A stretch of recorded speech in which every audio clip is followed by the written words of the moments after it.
नमस्कार। Hi hello. Ram Ram, आप सभी को प्रणाम करता हूँ। जैसा मैंने बोला था आपके लिए एक पंक्तियाँ लेकर आने वाला हूँ, तो एक शीर्षक है बेटी की विदाई, जो मैं आज आपको सुनाने वाला हूँ। प्रणाम करूँगा, प्रस्तुत करूँगा आपको। उम्मीद करूँगा आपको पसंद आएगी। तो शीर्षक है बेटी की विदाई, जो मैं आज आपको सुनाने वाला हूँ। एक शेर था, वो सुनाता हूँ कि उसकी आँखें कुछ धसी हुई सी और चेहरे पर थकान होने लगती है। उसकी आँखें कुछ ढकी हुई सी और चेहरे पर थकान होने लगती है, जब उस गरीब बाप की बेटियां जवान होने लगती हैं। जब उस गरीब बाप की बेटियां जवान होने लगती हैं। अब एक दृश्य है कि बेटी विदा होने वाली है, तो बेटी अपने घर को दिखती है, उस कमरे को, उस किचन को, उस आंगन को, अपने माँ बाप को, भाई को, सबके बारे में सोचती है और अपने माँ से क्वेश्चन करती है, सवाल करती है, पूछती है कि माँ, दुनिया ने ये कैसी रीति बनाई है। माँ, दुनिया ने ये कैसी रीति बनाई है, बस कुछ ही देर में मेरे ही घर से विदाई है। माँ, दुनिया ने कैसी रीति बनाई है, बस कुछ ही देर में मेरे ही घर से विदाई है। माँ सोचती है, कहती है कि माँ, पापा के सामने जुबान मौन कौन रखेगा। माँ, पापा के सामने जुबान मौन कौन रखेगा, मेरे जाने के बाद उनका ख्याल कौन रखेगा। सोचती है सब कुछ, कहती है कि माँ, पापा के सामने जुबान मौन कौन रखेगा, मेरे जाने के बाद उनका ख्याल कौन रखेगा। और फिर वो कहती है कि पापा का ख्याल रखना, अपनी सेहत को ज़ाया मत करना। माँ, पापा का ख्याल रखना, अपनी सेहत को ज़ाया मत करना। मेरा सिर्फ घर पराया हुआ है, कभी मुझे पराया मत करना। माँ, पापा का ख्याल रखना, अपनी सेहत को ज़ाया मत करना। मेरा सिर्फ घर पराया हुआ है, कभी मुझे पराया मत करना। माँ, मेरे लिए कभी भैया भाभी से मत लड़ना झगड़ना। माँ, मेरे लिए कभी भैया भाभी से मत लड़ना झगड़ना।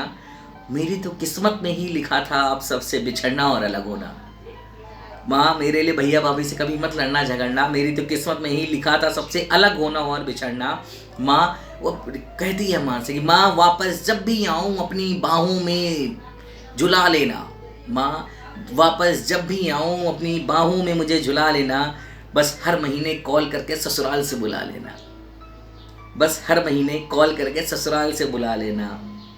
फिर वो कहती है कि माँ, मेरी सारी यादें, सारी खुशियाँ इन्हीं चार दीवारी में हैं। माँ, मेरी सारी खुशियाँ, सारी यादें इन्हीं चार दीवारी में हैं। अरे हाँ, पापा के मोजे, गमछे और कपड़े उस लोहे की अलमारी में हैं। मेरी सारी यादें, सारी खुशियाँ इन्हीं चार दीवारी में हैं। अरे हाँ, पापा के कपड़े, मोजे और गमछे उस लोहे की अलमारी में हैं। वो बताती है माँ को, क्योंकि उसे फिक्र रहती है कि मेरे जाने के बाद सारी चीज़ें अस्त व्यस्त हो जाएंगी, तो वो ख्याल करती। फिर वो कहती, माँ से एक अरदास लगाती। फिर वो कहती है कि माँ, जाते जाते बस मुझे इतनी खुशी दिलवा दो। जाते जाते बस मुझे इतनी खुशी दिलवा दो। माँ, पापा को बस जल्दी से बुलवा दो।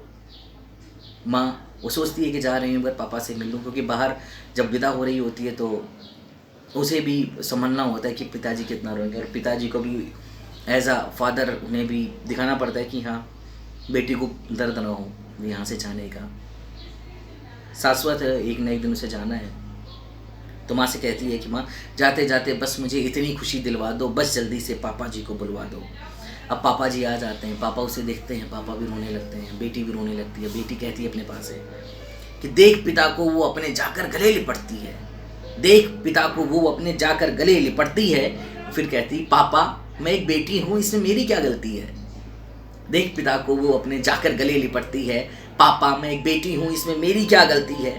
पापा बोलते हैं कि घर को सुगंधित करने वाली तू फूलों सी फुलवारी है। घर को सुगंधित करने वाली तू फूलों सी फुलवारी है।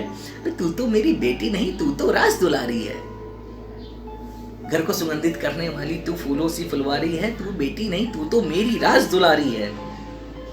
अब जाने वाली बारी आती है, तो माँ से कहती है कि वो अपनी माँ से क्षमा मांगती है कि माँ, पूरे जीवन काल में मैंने जो भी मुझसे गलतियाँ हुई मुझे क्षमा करना। कहती है कि माँ, मुझसे जो भी गलतियाँ हुई मुझे माफ़ कर देना। माँ, मुझसे जो भी गलतियाँ हुई मुझे माफ़ कर देना। पापा की सफ़ेद शर्ट गंदी पड़ी है, पापा की सफ़ेद शर्ट गंदी पड़ी है, उसे साफ कर देना।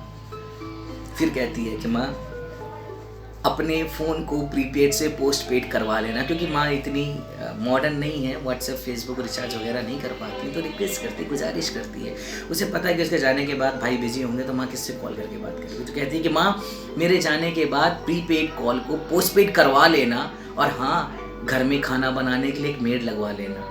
मेरे जाने के बाद प्रीपेड को पोस्ट पेड करवा लेना, मेरे जाने के बाद घर में खाने वाली यानी एक मेड लगवा लेना। ससुराल पहुँच जाती है। ससुराल पहुँच के फिर माँ को कॉल करती है। उसको फिक्र रहती है और फिक्रमंद होती है कि उसके घर में क्या चल रहा है। तो माँ को कॉल करती है और कहती है कि माँ तुम अपना ख्याल रखना, बस इतनी सी अरदास है। माँ तुम अपना ख्याल रखना, बस इतनी सी अरदास है। पापा ने कुछ खाया पिया या अभी तक वो उदास है। माँ तुम अपना ख्याल रखना, बस इतनी सी अरदास है। पापा ने कुछ खाया पिया या अभी तक वो उदास हैं। फिर माँ कहती हैं बेटी से कि बेटी दिन भर गुमसुम रहते हैं, न ठीक से पूरा सोते हैं। दिन भर गुमसुम रहते हैं, न ठीक से पूरा सोते हैं। बिटिया याद तुम्हारी कर कर के वो हमसे चुप चुप रोते हैं। दिन भर गुमसुम रहते हैं, न ठीक से पूरा सोते हैं। बिटिया याद तुम्हारी कर कर के वो हमसे चुप चुप रोते हैं।